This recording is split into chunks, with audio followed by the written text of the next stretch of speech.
నేను కాపుల కోసమైతే పార్టీ పెట్టలా. ఇది మీకు క్లియరా? నేను కాపుల కోసమైతే పార్టీ పెట్టలా. కాబట్టి నేను అందరి కోసం పార్టీ పెట్టా. కాబట్టి ఇంకోటి చెప్పనా? కాపుల కోసం పెట్టానని చెప్పేసి నన్ను ఒక కులానికి మాత్రమే నన్ను పరిమితం చేయొద్దు. ఆ మాటకొస్తే నాకసలు కాపులు ఓట్లేయలేదు. నాకసలు కాపులు ఓట్లేయలేదు. ఓట్లు నిజంగా నా కులపోలే నాకు ఓట్లేసుంటే గాజువాకలో ఎందుకు ఇప్పుడు ఓడిపోతాను? అలాగే భీమవరం ఎందుకు ఓడిపోతాను? నాకు ఓట్లేయలా. నా కులపోలే నాకు ఓట్లేయలా.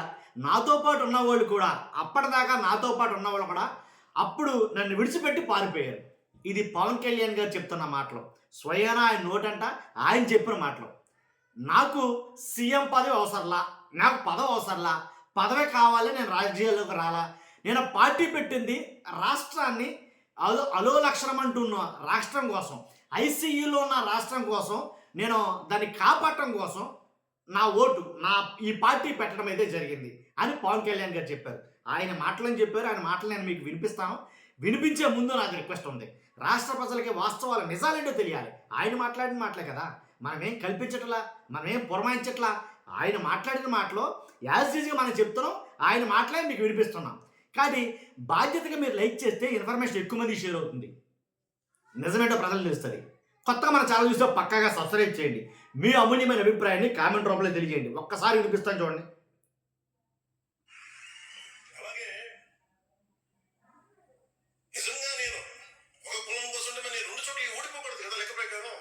విన్నారుగా? ఒక కులానికి సంబంధించిన వాడిని అయితే కనుక నేను 2 చోట్ల నేను ఓడిపోకూడదు కదా. భీమవరం కానీ గాజువాకలో కానీ నా కులపోలు నాకు ఓట్లేస్తే ఓడిపోకూడదు కదా. నేను ఎందుకు ఓడిపోయాను?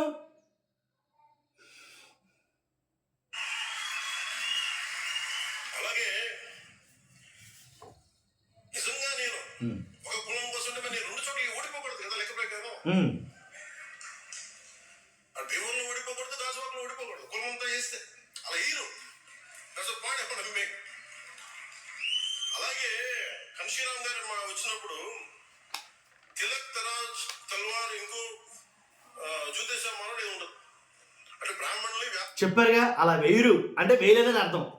కులం కోసం అయితే కనుక వేయలేదని అర్థం. వైశ్యుల్ని క్షత్రియుల్ని దాడి వాళ్ళు కొట్టాలండి చెప్తూ కొట్టడం. కానీ అది కొంతకాలం పనిచేస్తుంది. అప్పుడున్న పరిస్థితులు ఇంత చేసిన మాయావతి గారు కూడా తిరిగి బ్రాహ్మణ్ కమ్యూనిటీ సపోర్ట్ తీసుకుని వాడు గెలిచే ముఖ్యమంత్రి అయ్యారు. కులాల్ని కలుపుకుంటూ మీకు నిలబడి చూపించారు. బాధ్యతలు తీసుకుంటారు, ప్రజల్లోకి వెళ్తారు. ఆ సమయంలో సమాజంలో ఉన్న సమస్యను పూర్తిగా అర్థం చేసుకుని ఆ భావజాలను ముందుకు తీసుకెళ్లాల్సిన బాధ్యత మీకు అర్థం కాకపోతే ఇబ్బంది అవుతుంది. మనం స్పష్టంగా చెప్పాల్సింది ఒకటే, ఎవరు దైవాన్ని వాళ్ళు ఆరాధించండి. మీ దేవుని మీరు ఆరాధించండి.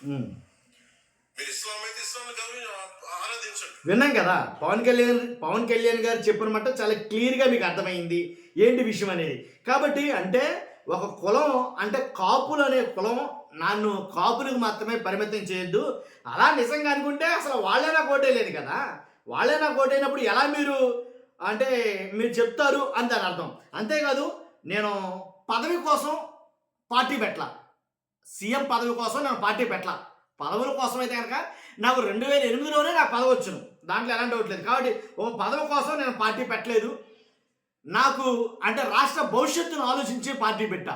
ఎందుకంటే అప్పటికే వైసీపీ వాళ్ళు ఆడాళ్ళను కూడా రోడ్ల మీదకి లాగేస్తున్నారు అని ఒక మాట అయితే ఆయన మాట్లాడాడంటే నిజంగాను అది చాలా అంటే ఒక రకమైనటువంటి మాట. కాబట్టి ఆయన మాట్లాడారు పవన్ కళ్యాణ్ గారు. ముందు నుంచి అడుగుతా ఉన్నాం, రోడ్ మ్యాప్ లేదు.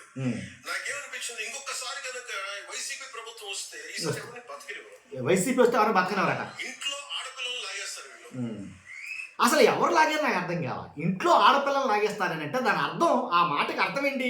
ఇంట్లో ఆడపిల్లలు లాగేస్తారంటే జనసేన పార్టీలో ఇంతకు ముందు అంతకుముందే మొన్న ఈ మధ్యలోనే జరిగింది. ఒక ఎమ్మెల్యే గారు ఒక మహిళతోటి వీడియో కాల్లో ఆడియో కాల్లో అసెంబ్లీ నుంచి ఫోన్ చేసి ఇంట్లో నుంచి ఫోన్ చేసి రోడ్డు మీద లాక్కొచ్చి ఆయనకి సంబంధించిన నాయకుడు జనసేన నాయకుడు కర్రలతోటి మహిళలను కొట్టి ఇదా లేకపోతే వేరే ఏదన్నా నాకు అర్థం కాల. ఒక్కసారి